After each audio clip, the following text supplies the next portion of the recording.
Hello everybody, my name is MsRheyRhey and welcome to Discovering Fandoms, where I talk about a fandom and I let you know what you're getting yourself into. Today I will be talking about Arrow. First off, Arrow is a superhero action show based off DC Comics' Green Arrow. The television series aired in October of 2012 and it's ongoing still with its 5th season premiering this last Wednesday. Funny enough, this TV series not only started off in its own little facet of the DC multiverse, but it also inspired spin-off series that also exist within said universe. So it's not meant to be, comic canon, but it's still, I guess, canon for that universe. So basically, the plot for this is Green Arrow, after being marooned on this deserted island off of the coast of China, they keep saying, for 5 years. Oliver Queen, our Green Arrow, not that he's called that, it's sort of like a Smallville situation where this is before he's Green Arrow. Oliver Queen returns home to Starling City, and he has lived through 5 years of pretty much war and torture and survival of the fittest, pretty much. And how he got there is because him and his father were on a boating trip for some reason. I think it was business. Their boat got in an accident during a major storm and they were shipwrecked, and his father sacrificed himself so that Oliver could live. And so when he is back in his home with his family, he decides to honor his father and his father's work by cleaning up his beloved city, in which he tried so hard to, not progress, but better, for the betterment of the city.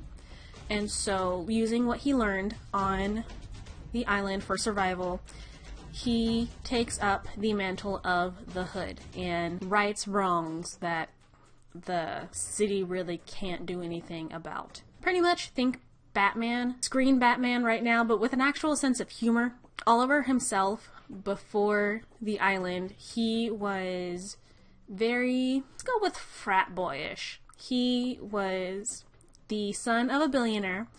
He pretty much acted the way that most people would expect billionaire heirs who have no sense of responsibility to act. He was pretentious, but after the island, he turned a complete 180 of himself. He became very disciplined. He was kind of shell-shocked when it came to how the world had been now, since he didn't have time to adjust with us. He seems to care very, very deeply about the people important to him now, and not that he didn't when he was a pretentious douchebag, but he shows it more now. So now, since he has this mission that, in my opinion, he's a little too one-track minded on, he uses his persona as the Hood to get rid of all the corruption that they do. Whatever my sentence was, it was gone now and it wasn't coming back.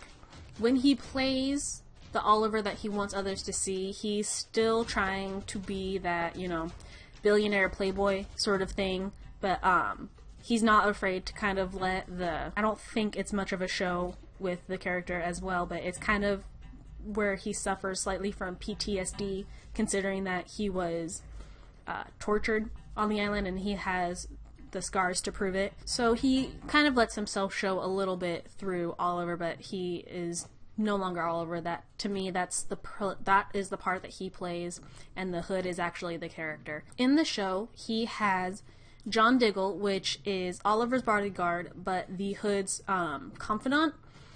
He is a made-for-TV character for the show, but for his background, he is a former and kind of decorated U.S.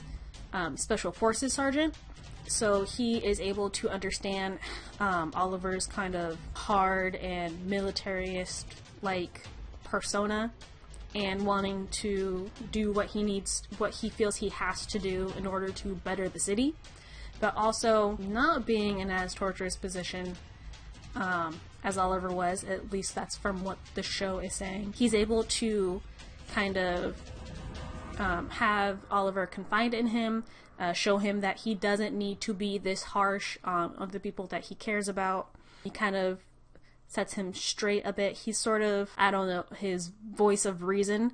They have a very nice dynamic in the show because, like, they're equals pretty much, so they're able to help each other out in life and heroism. I won't be talking about the other main characters of the show because that's getting into spoilers, and also it's really not needed. The show itself is very easy to follow. As soon as you are introduced to the characters, you know their names, their backgrounds, how they're connected to Oliver Queen, and kind of like their personalities a bit.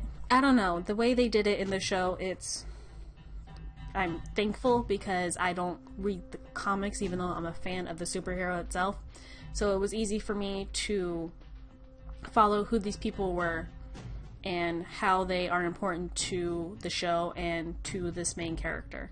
The show itself, for me, I personally really liked. Like I said, I am a fan of the Green Arrow superhero, even though I can't really read the comics very much, but I try to follow as much of his story as possible through like YouTube or the websites online, like its wiki, and I try to follow as much as I can. I am nerdy of Green Arrow enough to realize all of like the references they have in the show, whether it's Green Arrow specific or DC Universe in general.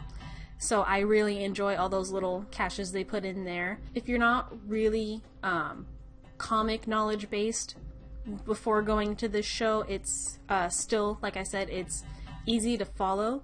Like, you get a feel for the characters, you kind of understand where they're coming from, where they're going. The stories are well driven, like I was just saying, you understand the characters, where they're coming from, what's their motivation. I have to admit though, the romance part of it, because that has to happen in everything, a little cliche for me, but like, it's not going to stop me from watching the show. Overall, if you haven't gotten into the show yet, I definitely recommend it because it's very, very good. If you've seen Smallville and got into that, but then kind of lost track of all the other superhero shows, it's not connected. At least, I don't think it is. But it's kind of like that, and if you liked it, then you'll like this. So that is pretty much all I have for this episode. If you liked it, please let me know because I need feedback. I want to try to, like I said, I'm trying to do these on a regular Friday basis. I put this on my Patreon the other day, but I'm letting you know now, the cosplay video that is supposed to be coming out this Tuesday, I'm going to be delaying until the 17th because I realized in the schedule that I made for myself, or that I started for myself, I would be doing just a full week of videos and then a week of nothing except discovering fandoms on Fridays. And I can't do that. That will kill me. So I will alternate. I will do the Sunday fan services one week, and then the next week I will be doing the casual cosplays. So you will get your fan service this Sunday, but then wait another week for the cosplay because, yeah, I can't have one full action-packed week and then a week of rest because that will drive me crazy. So, thank you so much for watching. I very, very much appreciate it. And I'll see all of you in the next video. Have a wonderful life.